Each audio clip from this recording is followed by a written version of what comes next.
Hi, my name is Emily Everson and I'm 16 years old. When I had my very first seizure, I was 1. I have really any kind of seizure there is. My name is Martha Mulligan. I am Emily's mom. My reaction when Emily had her first seizure was really one of shock. She had been running a fever, so I had gotten up to check on her in the middle of the night and she was convulsing. So we took her to the emergency room. The seizure lasted a pretty long time. It was about 10 minutes long. She was completely blue and unresponsive. We got to the emergency room and they just basically sent us home, said that it was related to the fever and never did any testing. So when she was 6 years old, she had another grand mal seizure. Took her to the emergency room. They did a CAT scan or a CT scan and found a spot on her brain, and so that warranted some further testing. They did an MRI and found that she had what they call schisms. I've had one major life-threatening experience that is memorable. I was in the shower and my foot had gotten caught on the drain when I was convulsing. My parents and my sister was downstairs. My sister needed to go to the bathroom. Sarah starts yelling, "The bathroom is leaking." There was water coming out of the vent.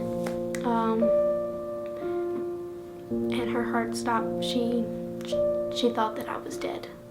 And she ran upstairs and she found me in between the toilet and the tub, and the tub's just overflowing. I was bruised and had no idea it happened. When they first did the CT scan, they said that they had found a spot on her brain. They didn't tell me what kind of spot. They didn't tell me what it was. They were just investigating it further, so we thought that it could be a tumor. The 3 days that I had to wait for the results for the MRI were complete torture. I cried, I think, every day, thinking that my child may have cancer. So a diagnosis of epilepsy versus cancer at the time was quite a relief. When I tell people that I have epilepsy, honestly, most of the time they don't know what to think. Sometimes they take it as a joke, which honestly kind of offends me, but you know, who cares what people think, right? One day they might see me have one and then they'll think otherwise.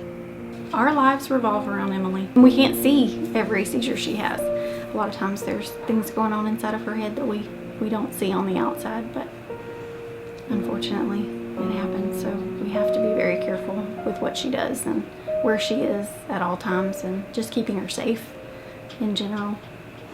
My twitches are normally, they're random. That goes with any seizure. I've only saw one coming.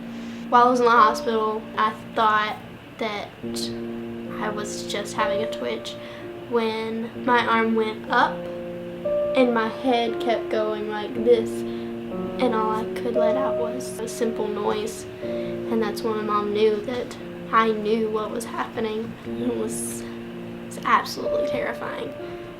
Typically, when I see her start to have a seizure, I immediately start moving things out of the way, try to get something soft under her head, and that's my initial focus. Her oxygen levels start to drop, she turns blue, and the thought that goes through my head every time is she gonna start breathing again? I'm getting brain surgery. I've never gotten surgery before.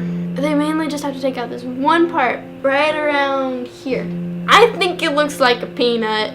So we went into Children's Hospital on Wednesday. They put us in the epilepsy monitoring unit, and they wanted to decrease her medication because we're getting ready for surgery. They wanted to see as many seizures as they could on camera. And they have these electrodes attached to her head, heart monitors, so that they can monitor her entire body. She can't be covered in a blanket because they want to see every part of her body and how it reacts.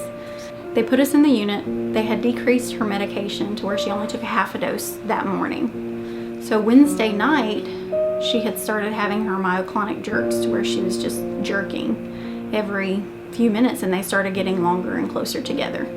So by 8 o'clock that night, she had not had her evening dose of her medication. She had a grand mal seizure. They kept her off of the medication that night, and then the following morning she had another seizure, and her myoclonic jerks were constant throughout the day. She was probably having, I don't even know how many at least 100 as frequently as she was having them. Her oxygen saturation was incredibly low. It was in the teens. Normally they want 4 grand mal seizures, but because hers had been so frequent, they knew she was worn out, and they said that they had gotten enough for their study. So they let us go home the next day. Lately, it's been getting worse. A girl that never cries. I broke. I don't know what to do anymore. And that's why we're having all these tests. It's terrifying every time. And as much medical training as I have, I've worked in intensive care, worked in pediatrics, I will never not be afraid when she has a seizure. Every day, I see my friends. Anytime they're down, I have to be the one to make anybody happy. I don't care if I don't know you. I can't not let somebody be happy.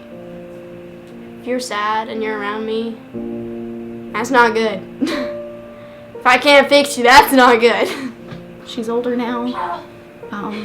She's stronger, and she's ready. So I think mentally we're all ready for her to be free of this affliction that's basically controlling her life. We've definitely taken the right direction, and I was thankful that I had prayed for that guidance, and I feel completely at peace with whatever happens during her surgery, that this is the direction we need to go because it's what's best for her.